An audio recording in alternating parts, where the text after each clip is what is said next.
آواز بلند صلوات. صل على محمد وآل محمد. اعوذ باللہ من الشیطان الرجیم. بسم اللہ الرحمن الرحیم. الحمد للہ رب العالمین. الصلاة والسلام علی سید الانبیاء والمرسلین سیدنا و مولانا و بالقاسم محمد وأهل بيته الطيبين الطاهرين المعصومين المظلومين ولعنة الله على أعدائهم أجمعين من الآن إلى قيام يوم الدين. اقدر الصلوات بإذن محمد وآل محمد.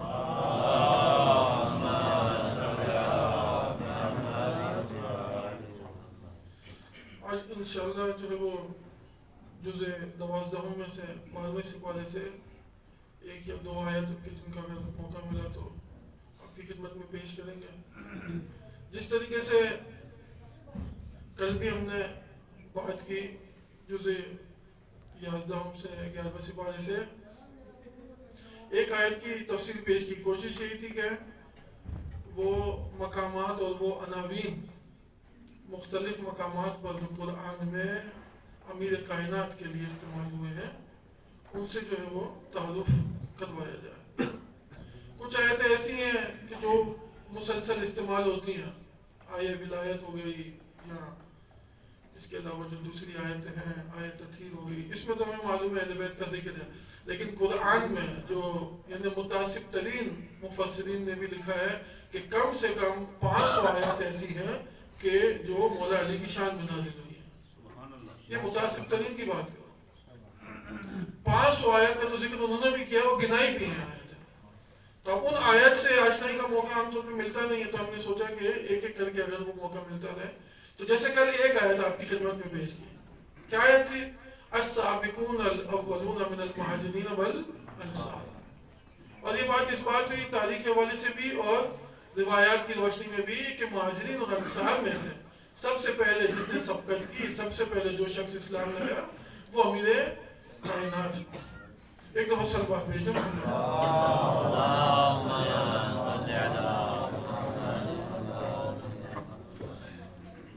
اب آج جو آیت آپ لوگوں کی خدمت میں پیش کرنی ہے وہ ہے سورہ ہود کی آیت نمبر 17. سورہ ہود کی آیت نمبر 17 کی اگر تلاوت کریں. بسم اللہ الرحمن الرحیم. افمن کان علی بینۃ من ربہ ویتلوہ شاہد منہ ومن قبلہ کتاب موسیٰ اماما ورحمہ. خداوند متعال فرماتا ہے کہ افمن کان علی بینۃ من ربہ, کیا آیا وہ شخص جو خداوند اپنے رب کی جانب سے دلیل اور روشن نشانیاں لے کر آیا ہے. وَيَتْلُوهُ شَاهِدٌ مِّنْهُ, اور اس کے ساتھ اس کے پیچھے پیچھے ایک گواہ بھی ہے. ابھی صرف ترجمہ کر رہا ہوں پھر اس کو مفہوم بھی سمجھنا.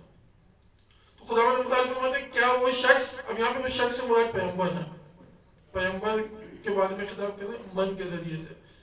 افمن کان علی بینۃ من ربہ, کیا وہ شخص جو روشن اور واضح نشانی اپنے رب کی جانب سے لے کر آیا ہے.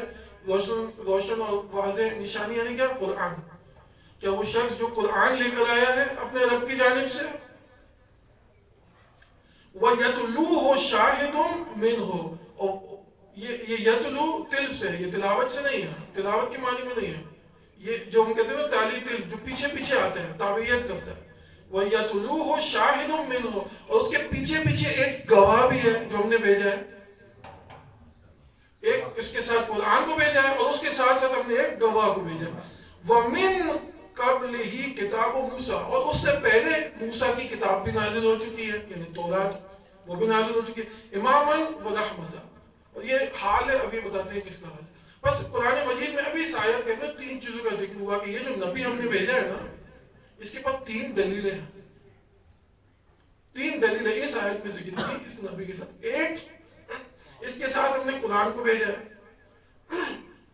دوسری دلیل, اس کے ساتھ ہم نے ایک شہادت دینے والے کو بھیجا ہے جو اس کی نبوت کی گواہی دیتا ہے. تیسری چیز جو پہلے کتاب نازل ہوئی تورات میں وہ بھی گواہ ہے. اب وہ کیسے گواہ ہے؟ قرآن نے یہاں پہ تفصیل نہیں دی لیکن ہمیں معلوم ہے وہ کیسے گواہ ہے. ایسے گواہ ہے کہ تورات میں پیغمبر کی نبوت کا ذکر آ چکا ہے, وہ بھی گواہ بنتی ہے اسی طریقے سے.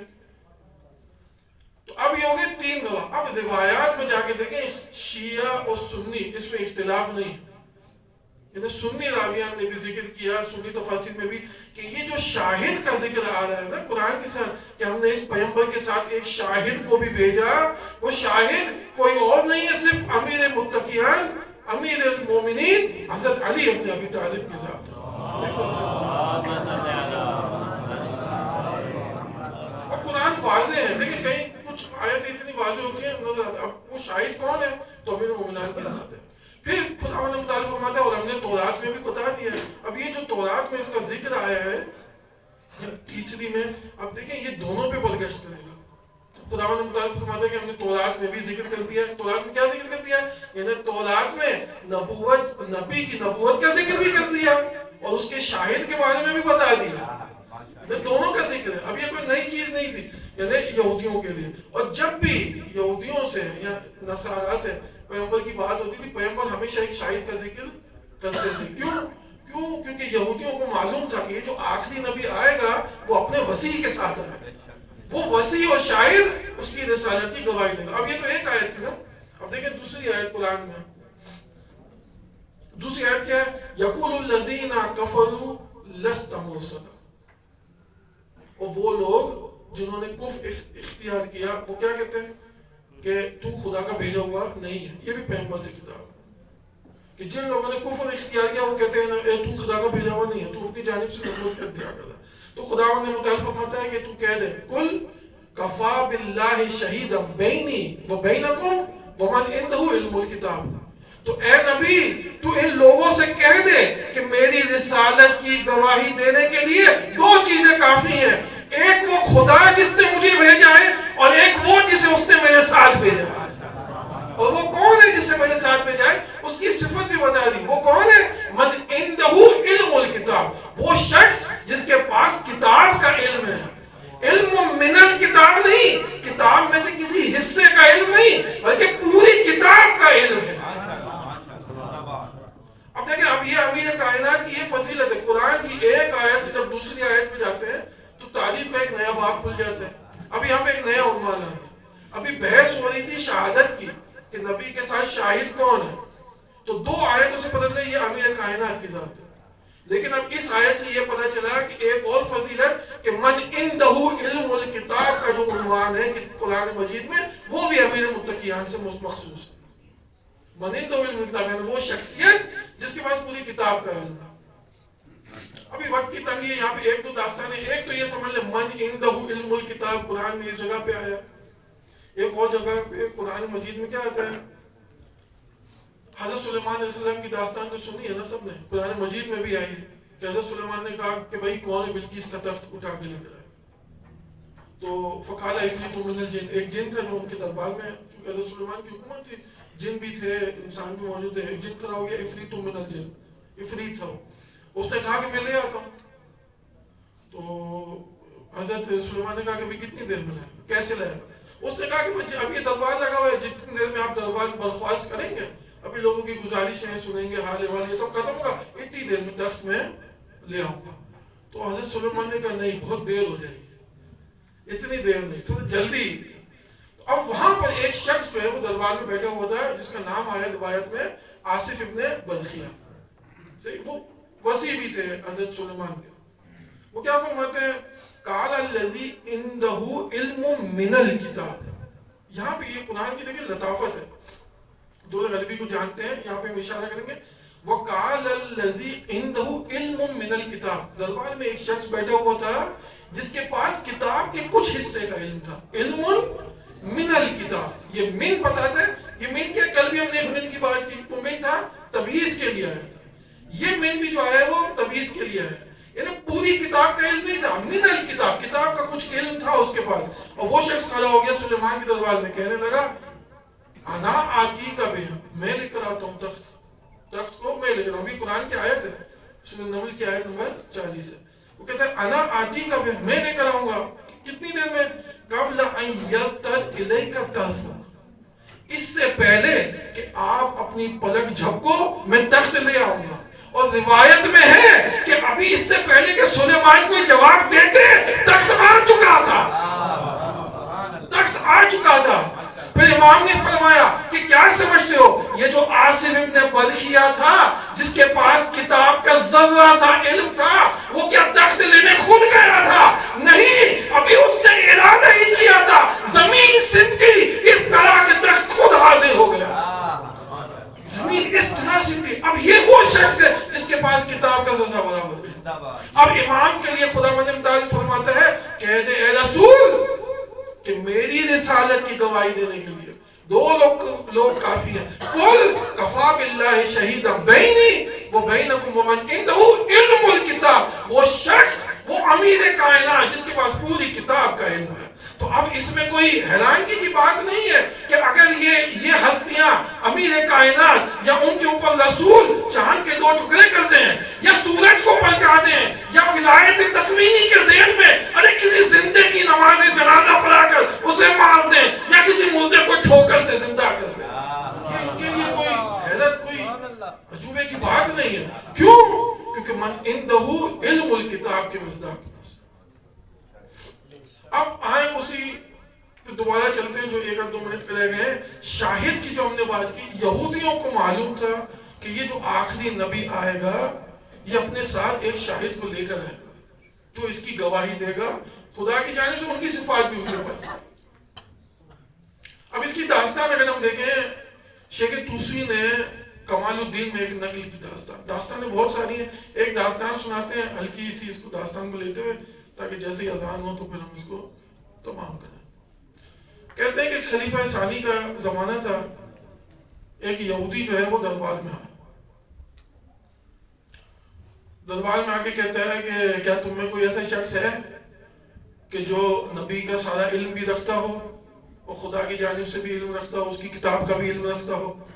لیکن بحث آئی نا، تو قرآن سے معلوم ہے، قرآن میں بھی یہ چیزیں توریت میں بھی آ چکی ہیں. اس نے کہا کوئی ایسا ہے شخص، تو خلیفہ ثانی نے اشارہ کر دیا امیر کائنات کی جانب کہ بھئی فعلاً تو یہی شخص ہے، تخت پہ جو بھی ہو اس سے منظور نہیں ہے، لیکن جس کے پاس علم ہے وہ یہی شخص ہے جو امیر کائنات. اب وہ یہودی نے امیر کائنات سے پوچھا کہ بھئی کیا آپ کے پاس یہ علم ہے، کتاب کا علم ہے؟ تو امیر المومنین فرماتے ہیں ہاں پوچھو، کیا پوچھنا چاہتے. تو اس نے کہا میں آپ سے 3 سوال پوچھوں گا، اس کے بعد پھر 3 سوال پوچھوں گا، پھر 1 سوال پوچھوں گا. تو امیر کائنات فرماتے ہیں کہ تو 7 سوال ایک ساتھ بھی پوچھ لے. اس نے کہا نہیں، اگر 3 کے جواب صحیح ہوئے تو پھر 3 پوچھوں گا، ورنہ ایسے ہی میں چلے جاؤں گا، ابھی وقت نہیں ہے. اب وہ سوالات اس نے پوچھنا شروع کیے. اس نے کہا اچھا ٹھیک ہے، آپ کے پاس کتاب کا علم ہے، آپ مجھے یہ بتاؤ زمین پر سب سے پہلا پتھر کون سا تھا؟ امیر کائنات نے جواب دیا زمین پہ سب سے پہلا پتھر حجر اسود تھا، جو آدم کے ساتھ جنت میں تھا اور آدم کے ساتھ زمین پہ آیا. پھر خداوند متعال نے اس کو رکن کے اوپر رکھوا دیا اور لوگ اس کے اوپر بیعت کرتے ہیں، اس کو چومتے ہیں، اس کا بوسہ لیتے ہیں.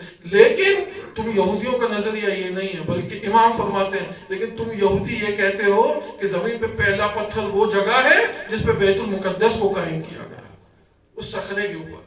وہ کہتا ہے ٹھیک ہے صدقنا، میں نے مان لیا آپ کا جواب صحیح. پھر اس نے دوسرا سوال کیا، امیر المومنین سے کہتا ہے کہ یہ مجھے بتائیں کہ زمین پہ پہلا درخت کون سا ہے؟ امیر المومنین فرماتے ہیں زمین پہ پہلا درخت کھجور کا درخت. کون سی کھجور؟ کھجور اجوا، اس کا درخت. لیکن تم یہودی جھوٹ بولتے ہو، تم یہ کہتے ہو کہ زمین پہ پہلا درخت زیتون کا درخت ہے. اس نے کہا ٹھیک ہے.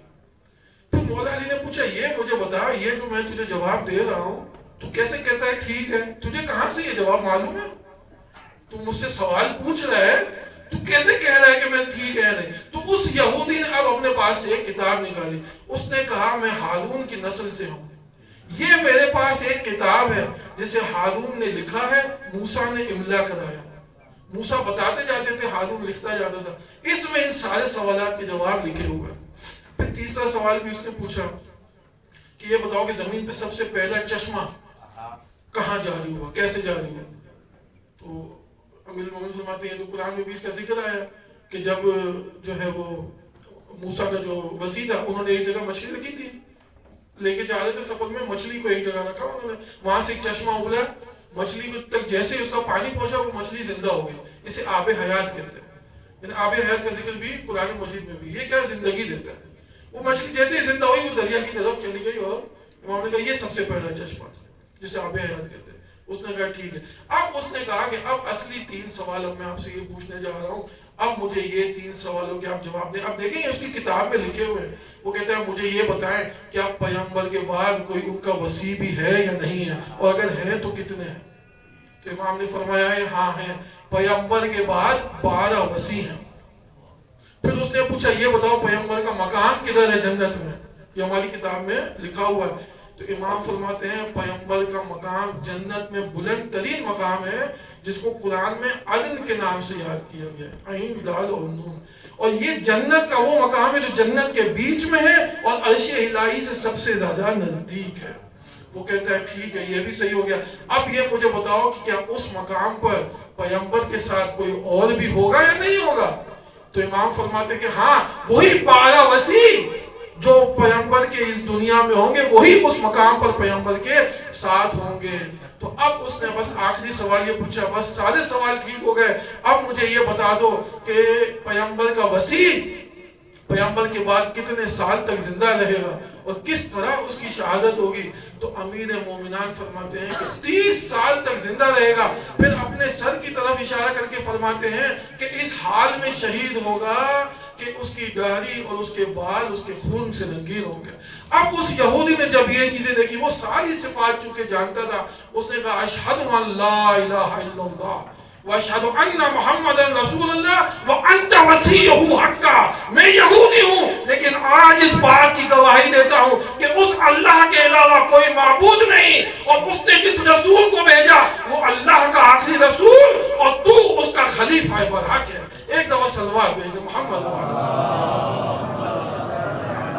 آخر میں دعا کرتے ہیں خداوند متعال کی بارگاہ میں خداوندہ اپنے حجت کے ظہور میں تعجیل فرما. ہم سب کو امام زمانہ کے اعوان و انصار میں شامل فرما. جو مومنین جو بھی حاجت لے کر آئے ان سب کی تمام حاجتوں کو قبول فرما. کچھ مومنین نے دعا کے لیے کہا ہے, مخصوصاً ایک مومن نے اولاد کے لیے دعا کے لیے کہا ہے. خداوندہ اس حسینیہ میں بیٹھے ہیں مولا ابو الفضل کے نام سے یہ حسینیہ ہے.